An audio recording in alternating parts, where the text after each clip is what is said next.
This video is sponsored by Skillshare. Yeah, I wish. Would you actually believe a nobody like me would get a sponsor? Yeah, not me neither.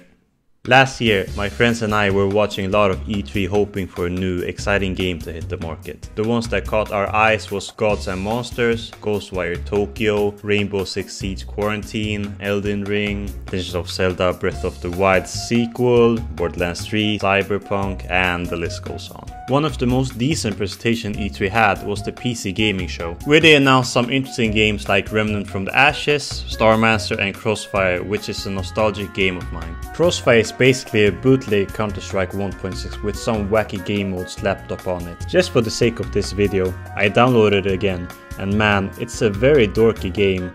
They have a weapon skin with a lady on an M4 and some weird zombie mode that somehow scared me. I couldn't afford Counter-Strike back then, so I feel like I missed the glory days of it all, and maybe some cool memories with my old pals. Oops. Crossfire wasn't even in the PC gaming show. Anyway, towards their final presentation I saw a familiar face. Wait, isn't that dude from Lariat Studios? It is! Boom! Right there, right then, he announced Baldur's Gate 3. My veins was pumping blood in excitement to find out that Lariat Studios was releasing a game because they made Divinity Original Sin 2, which is one of my favorite games. It's a very well received RPG and has an overwhelmingly positive review on Steam, where you can buy the game at. They also have it on PS4 and Xbox. I've almost hit the 300-hour mark on the game, and I'm so good at it I feel like a minor deity. I even completed the game on 2 occasions, one run by myself on the Classic Edition, and on the second time with a friend on the Definitive Edition. Divinity is just that good. Peeking into the gameplay demo of Baldur's Gate kicked in the feeling as if Divinity and The Witcher had a baby. That's basically what this game is. At that point I was sold and decided to put this game on my wishlist, waiting for the game to be released. It got delayed. It's only early access? 60 euros? I'll buy it.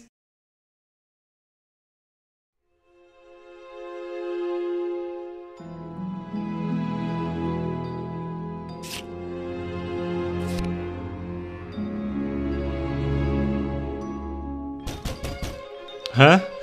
Oh no, oh no, oh no, he's already home!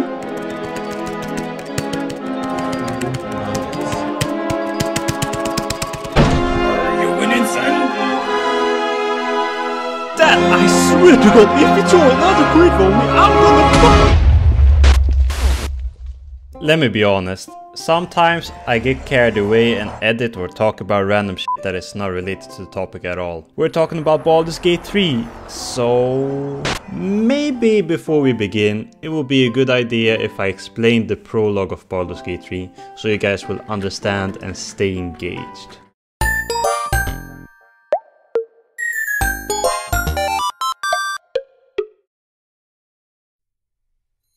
Far up above the sky, the main protagonist is held captive in a massive air fleet by a insidious race called the Mind Flayers, a humanoid-looking creature with the facial appearance of an octopus, feared by many for their intelligence in sorcery and combat skills. Mind Flayers spawn small larvae, which they implant in other humanoids' heads, which happens to the main protagonist. Learning what the larva does to us is they consume our brain and grow till they can absorb the host, turning itself into a Mind Flayer. Knowing this, our goal, the player, is to find a cure to abolish this cancer until it's too late.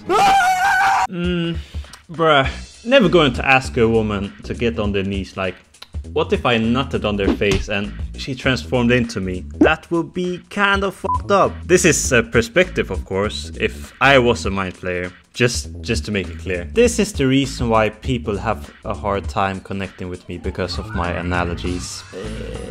By the way, did you guys know that character creation is one of my favorite features in video games? There's something about it that I can't really describe, I just love it. And that's what we're going to do now, make our own heroine. As you can see, there's a lot to go through, and because this is an early access, some features haven't been implemented yet. It's really cool that you could be mixed race though. I decided to go as a tiefling because she looked so bewitching. The only competitor she had was the drow, but the tiefling wins by a landslide. If I would have said that the other races didn't interest me as much, does that make me a racist?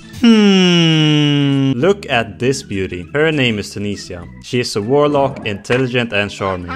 Even though she does not look the part, she is very deceptive and tries to mislead others to cover up the truth for her own gains and benefits. Maybe she sounds like one of your exes, my boys. I think we're done. Now, let our journey begin. More cutscenes.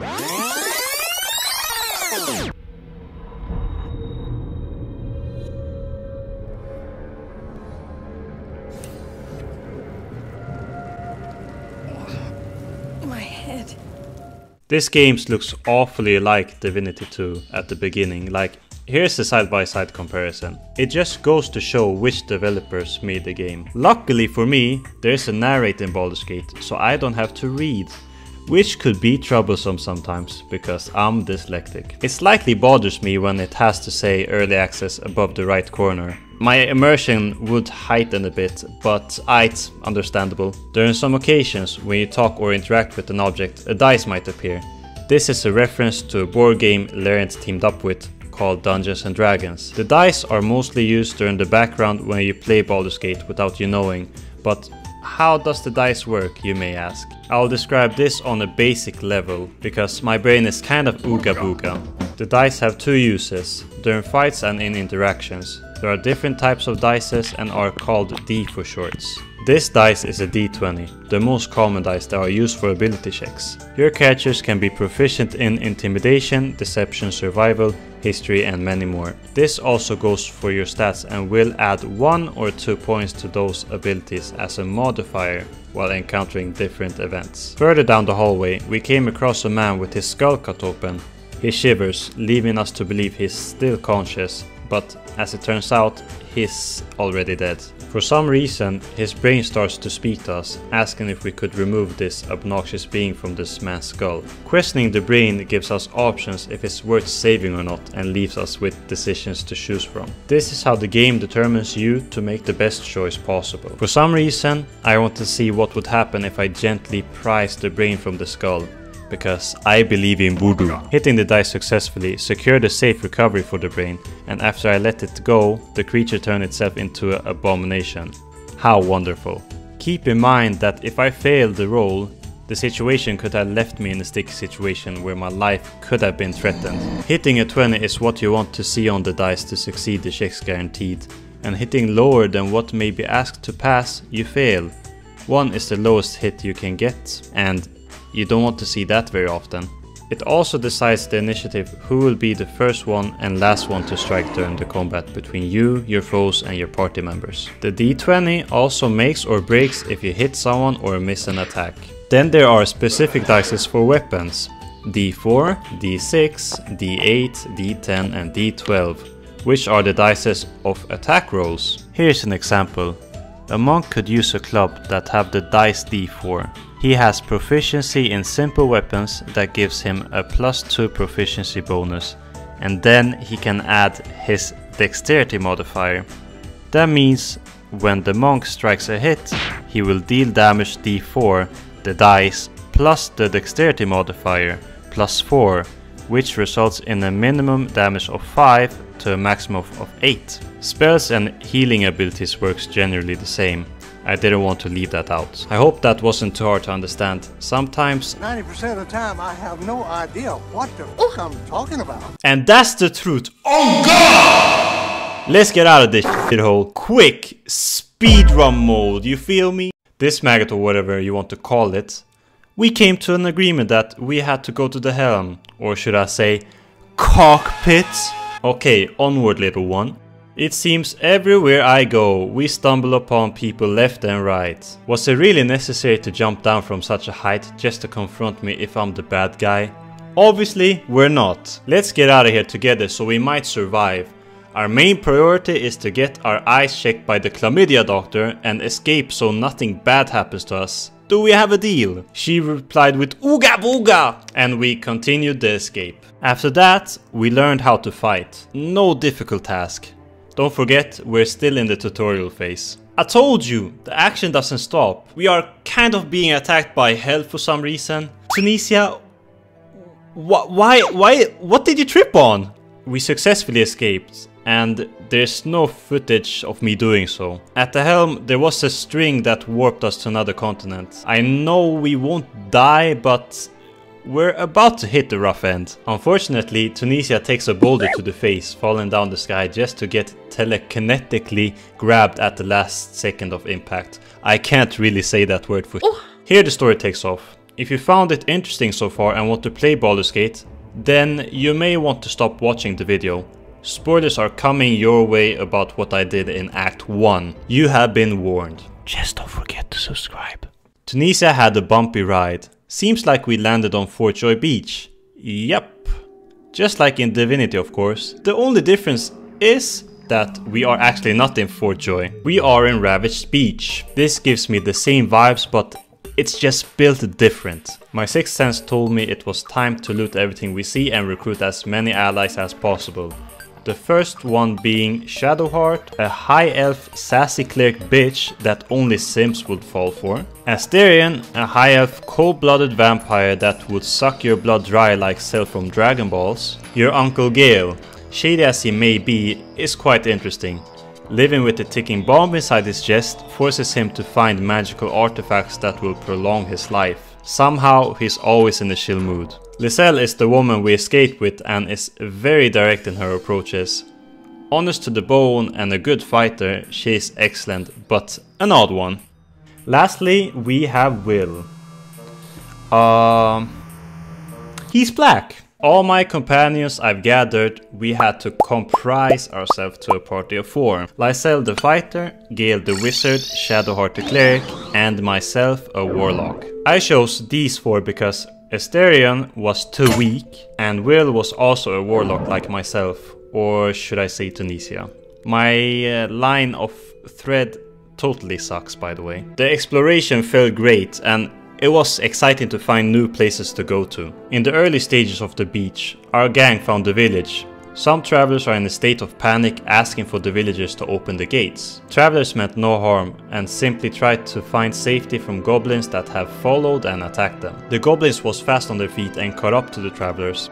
Here we defend the ones in need so we may find a cure. Forgot to mention again that our whole squad is infected by the tadpoles. The village chief approves our entry upon the village for rescuing them. I also came to the realization that I was missing a whole lot. The reason why is because I distributed my stats incorrectly, so I had to restart all over again. Luckily for you guys, you don't have to see that. There was a spell I didn't overlook. Eldritch Blast, and it's a must-have spell on warlocks. With the adjustments, playing on the second run made it more bearable. Leveling up was no easy task, and here I seek a way to improve my skills by accepting quests, but it felt not so realistic here compared to other RPGs I've played. Here you only get experience by killing your foes, so I decided to somewhat go for a massacre. Druid Grove is an important place to explore. Here we found someone we would like to kill, this who wants to kill a child.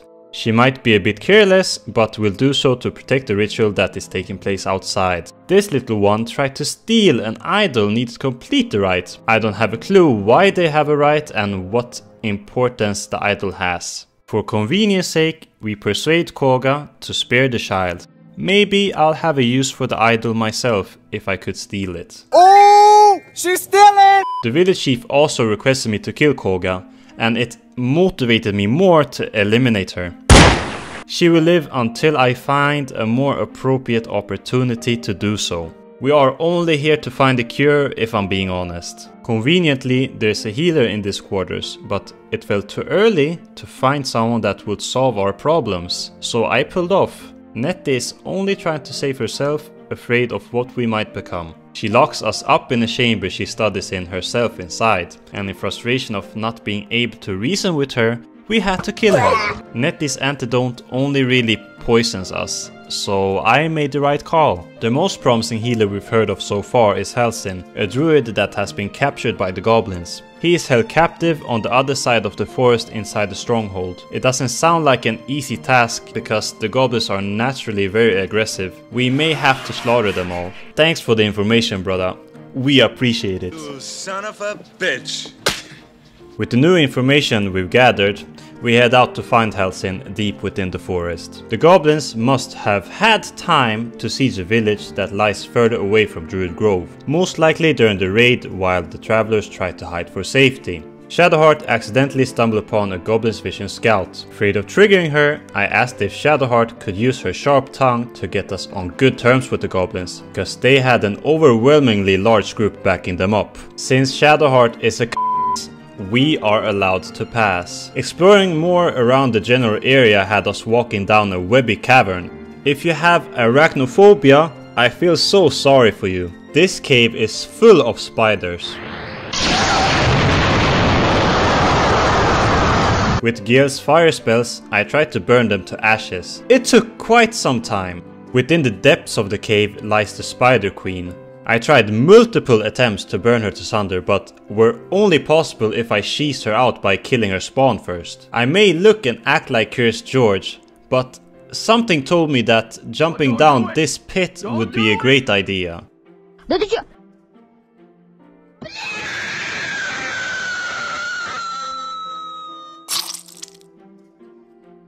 Which movie told me to take a leap of faith again? Cause this ain't it, chief. Finding this place was amazing and kind of unexpected. To other video game developers out there, take notes. This is how you kick curiosity into your fanbase. If there was another possibility of me getting down there, I would do so within a heartbeat. I'll find a way soon enough. To patch up the horrors you guys just witnessed, here's a moment where I pet the dog. Aww. You can find this good boy by his deceased owner within the forest. Oh, I didn't expect it was gonna be this dark. He mourns over his owner's dead body, as a loyal dog should be. Leaving him here would not be so satisfying. With all my sympathy, I kindly ask that he may join us on the road. Even though he declines my offer, I still welcome him to join us anytime with open arms. And one day, he joined us. As of now, in early access, he is not able to join the party. Hopefully it is a possibility in the future. Make sure to pet him every day to give him some love and raise your squad's approval of you. If you don't, then you're a monster! The biggest hurdle was to pass through a whole mob of goblins that were guarding the outer entrance to the stronghold. It was kind of annoying when every interaction leads to us embarrassing ourselves, either by kissing their boots or eating their shit. It was possible to avoid it, but gave me the urge to tell the goblins to hide the kids and hide the wives. And hide your husband because they whipping everybody out here. Even the stronghold square was provoking to go to. Everyone is just another asshole. Not giving a shit, I couldn't bother to go through the front entrance, so I broke through the cracked wall that was unguarded. Searching through every quarter to find Halsin, we finally found him. He was disguised as a bear behind bars, and we only knew this because I gave Tunisia Pet Pal the ability to talk to animals. Without hesitation, we helped Halsin, and I warned the goblins that they better hide their kids. We came to an agreement if my squad slaughtered every living goblin inside and outside the stronghold, he promised us to cure us all. So we did. I'm not joking, I literally killed every single goblin I could find. At that point, I had to stop because my level cap just hit, which is level 5. Afraid of missing out on XP, I started to explore more instead, leaving Halsin within the stronghold until the day Baldur's Gates leave early access. The final thing I want to do before I leave Baldur's Gate 3 was to check the underground. You can get there by solving a puzzle just further down the goblin leader's dorms. Thank you YouTubers for making complicated stuff easy to solve. And at the bottom of it all, we found the core of a living dream that I can only describe as an acid trip. This is the part where I talk about the sponsor I don't have. Playing Baldur's Gate 3 was a great experience and a good itch of what type of games I like to play. Looking for every nook and cranny felt good too, except for the part where I found these two having This game has it all, and I didn't want to include every single event that happened during my playthrough, because for some reason I feel uninteresting. It's not really the truth, but I like to assume so. The only thing I didn't want to really exclude was there was a lot of romantic option in Baldur's Gate. You can even customize your dream partner and pursue your companions if you wanted to. Guys, the dog is not one of them, you sick bastard! I prefer anyone who wants to play this game to play it with your friends. It's kinda cliche, I know. I only say so because then you guys can enjoy Dungeons and Dragons in a digital art form. Thanks for sticking around to the end with my shitty grammar and scuffed commentary. I would also be very grateful if you would like and subscribe. With all that said, goodbye!